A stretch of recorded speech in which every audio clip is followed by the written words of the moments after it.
If you've ever bought another storage bin, hoping this would finally be the one that fixes your home, what you're about to hear might be the most uncomfortable 10 minutes of your week. Because your home isn't disorganized, it's overfull. You've color-coded the pantry, you've stacked the bins, you've watched the videos, bought the labeler, folded your shirts into perfect little rectangles standing up in a drawer. And still, somehow, it creeps back. The pile returns. The drawer sticks again. The closet exhales its clutter the moment you look away. Most people in the West never realize this isn't a system problem. It's a volume problem. You can organize a room for the rest of your life and never feel calm in it, because the room was never asking to be arranged. It was asking to be lighter. In Japan, there's a different question entirely. Not where does this go, but does this need to stay at all? And once you start asking that question instead, everything changes. Here's what's coming. You're about to learn why Danshari, a Japanese practice built on refusing, releasing, and separating from what you own, works where organizing never could. You'll see what a Japanese empty shelf actually looks like, and why leaving it bare is considered a skill, not a failure. And by the end, you'll hit the one rule that changes how you see every single bin you own. But here's what nobody talks about. Somewhere in the middle of this list is a section most people skip right past, the one about silence and empty countertops and rooms that look almost unfinished on purpose. That one section quietly undoes everything you've ever been taught about a put-together home. So stay with me, because the version of your home you're picturing right now, calm, open, breathing, isn't behind another bin. It's behind less. Think about the last time you organized something. Chances are you didn't remove anything. You bought something instead, a basket, a bin, a set of matching drawer dividers with little compartments for things you forgot you owned. It felt productive. It felt like progress. For a moment, the drawer closed easier and the shelf looked calmer. But nothing actually left your home. You just gave the clutter a nicer address. This is the container trap, and almost everyone in the West falls into it. Not because you're careless, because you were taught that a full home is a normal home, and the only job left is to make the fullness look tidy. So you buy another organizer, then another. Soon, you own bins to organize your bins. And here's what nobody talks about.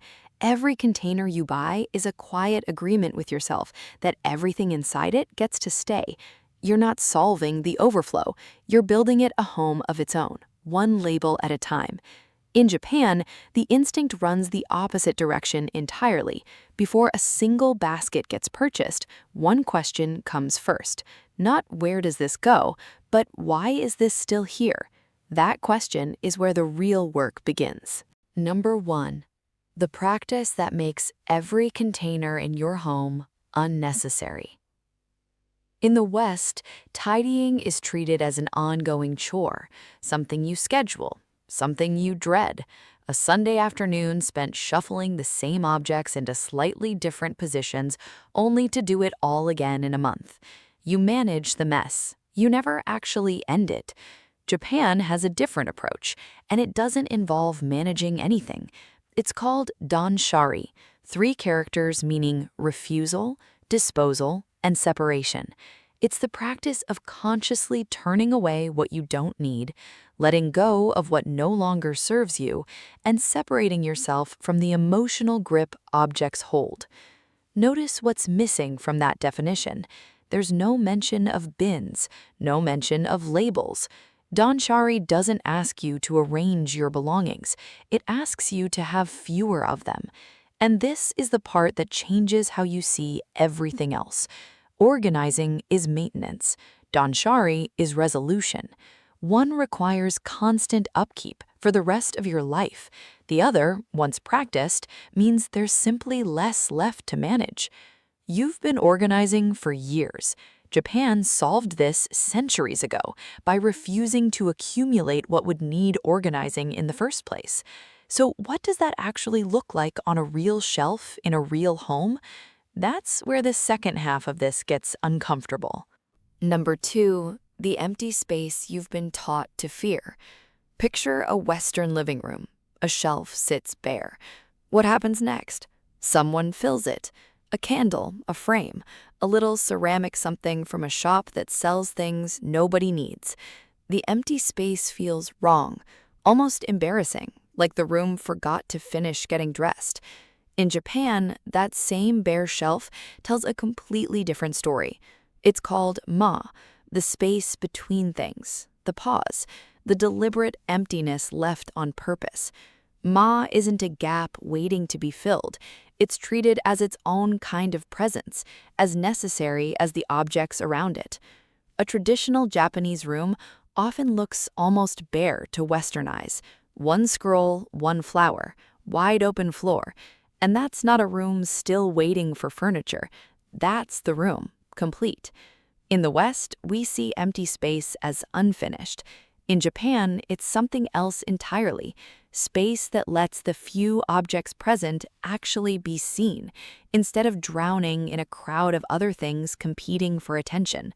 Most people in the West never realize how loud a full room actually is. Every object is a small demand for attention all day, every day, whether you're looking at it or not. An empty shelf isn't missing something. It's finally quiet enough to rest your eyes on. Before you go any further, try something. Pick one shelf in your home right now. Just one. Don't touch it yet, just picture it. Half of what's currently on it, gone. Not thrown away in your mind out of guilt, just gone. And notice what that half-empty shelf actually feels like to imagine. For most people, that image brings a strange kind of relief. Not loss, relief.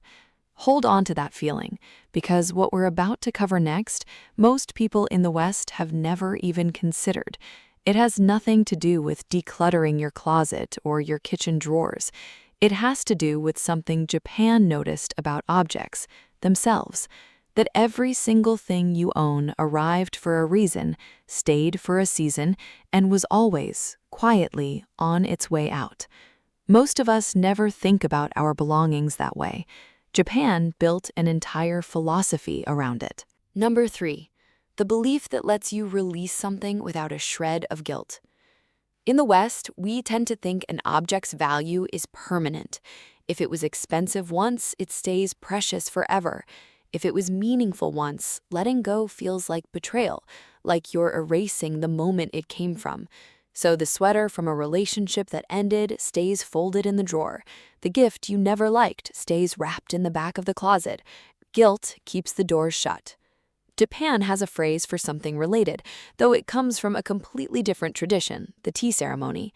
Ichigo ichi-e, one time, one meeting.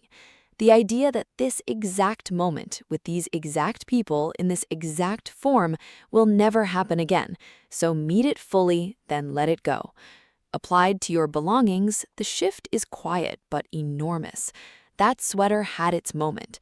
That gift had its meeting. Neither needs to live in your closet for the rest of your life to prove it mattered once. And this is the part that changes how you see everything else you own. An object doesn't owe you forever just because it once meant something.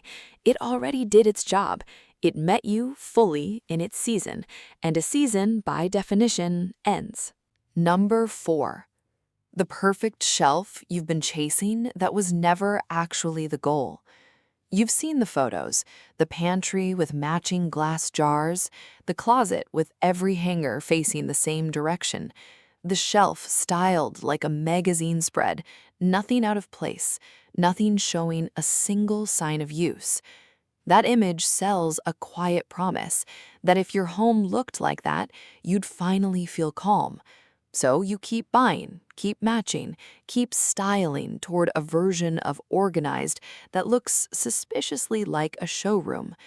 In Japan, that entire aesthetic would look strange, maybe even a little cold. There's a concept called Wabi-Sabi, finding peace and beauty in imperfection and simplicity. A chipped teacup, a worn wooden table, a shelf holding a handful of real used objects instead of a curated display of many. Most people in the West never realize the Pinterest perfect shelf isn't actually about calm. It's about performance, a flawless system to manage forever so it never slips back into before. Wabi-Sabi asks a gentler question, not does this look perfect, but is this real and is there enough of it? Fewer objects, more wear, less performing. That shelf was never supposed to be a photograph. It was supposed to be lived in. Number 5, and if you take only one idea from this entire video, let it be this one. Look at your kitchen counter right now, in your mind. What's on it? For most people in the West, the answer is a lot.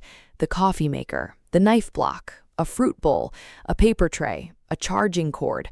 3 things that just live there now because putting them away felt like extra effort. An empty countertop to most Western eyes looks like a home that isn't being used, like something's missing, like the kitchen forgot to move in. In Japan, there's a design principle called kanso, simplicity achieved by eliminating clutter and unnecessary ornamentation until only what matters remains visible. A bare counter isn't a sign nobody cooks there. It's a sign someone decided what deserves to be seen and put everything else away. Here's what nobody talks about. Every object sitting out in your home is making a tiny, constant demand on your attention, whether you notice it or not. A cluttered counter isn't just visually busy, it's mentally loud all day in a room you stand in multiple times before you've even had coffee. Kanso isn't decorating with less, it's discipline dressed up as design. And once you see it, you can't unsee how loud your counters have been. Number 6, the idea that flips everything you've been told about minimalism. In the West, owning less often gets mistaken for deprivation, like you're giving something up. Like a minimal home is a sacrifice you make for the sake of tidiness, gritting your teeth through the absence of things you used to enjoy. Japan sees it in the opposite direction entirely. There's a word, motenai, a sense of regret over waste, a feeling that something valuable is being disrespected by being underused, ignored, or discarded too easily. It's often spoken as a kind of quiet grief. What a waste. What a shame for something so good to sit unused. And here's the part that frames everything. Motenai isn't about owning less for the sake of less. It's about owning so little that everything you do own actually gets used, appreciated, worn in, lived with. Think about the 10 shirts you actually reach for, buried in a closet of 50. The 9 you never touch aren't being saved, they're being wasted, quietly. Every single day they hang there unworn. Fewer things chosen well get more respect. They get used, they get loved, they get to matter. That's not deprivation, that's the opposite of waste. Everything you've heard so far has been leading somewhere. Danshari, Ma, Ichigo Ichie, Wabi-Sabi, Kanso, Motainai. 6 ideas, 6 different angles on the same quiet truth that your home was never asking to be arranged. But there's one practice left, and this is the one that ties every single idea together into something you can actually do today, in the next 10 minutes. Save this one for last, because once you understand it, you won't be able to open a single drawer in your house without seeing it differently. Not the junk drawer, not the linen closet, not the shelf you pictured half empty earlier. All of it. This is the rule that makes organizing as you've always known it obsolete. Here it is, the rule that replaces everything you've ever been taught about organizing. Before you organize anything, remove first. Not sort, not contain. Remove. Take everything off the shelf, out of the drawer, off the counter. All of it, completely empty, before a single item earns its way back. This is the practical marriage of two ideas you've already learned. Danshari gives you permission to release what no longer belongs. Ma reminds you that the empty space itself has value and doesn't need to be filled just because it's available. So here's how it actually works. Empty the space entirely. Then, one item at a time, ask if it earns its way back. Not because it might be useful someday, not because it was expensive once, but because it belongs, right now, in the life you're actually living. Most people organize by asking where something goes. This rule asks something harder. It asks whether something goes back at all. And this is the part that changes everything. Once you only return what truly earns its place, the shelf stops needing organization. There's simply less on it, and less demanding your attention every time you walk past. You'll do this once, with one shelf, then slowly with a drawer, a closet, a room, not to make your home look emptier, to make it finally breathe. So the next time you find yourself standing in front of a bin, a basket, a set of matching drawer dividers, ask yourself the question that started it all. Not, where does this go? Why is this still here? Your home was never disorganized. It was overfull. And no system, no label, no perfectly stacked container was ever going to fix that. Because the problem was never how your things were arranged, it was how many of them you were arranging in the first place. You don't need a better system. You need less to organize. If this gave you even one thing to think about differently, share it with someone who's drowning in bins right now, still hoping the next one will finally be the one that works. And subscribe, because every week we go a little deeper into the quiet wisdom Japan has been living for centuries.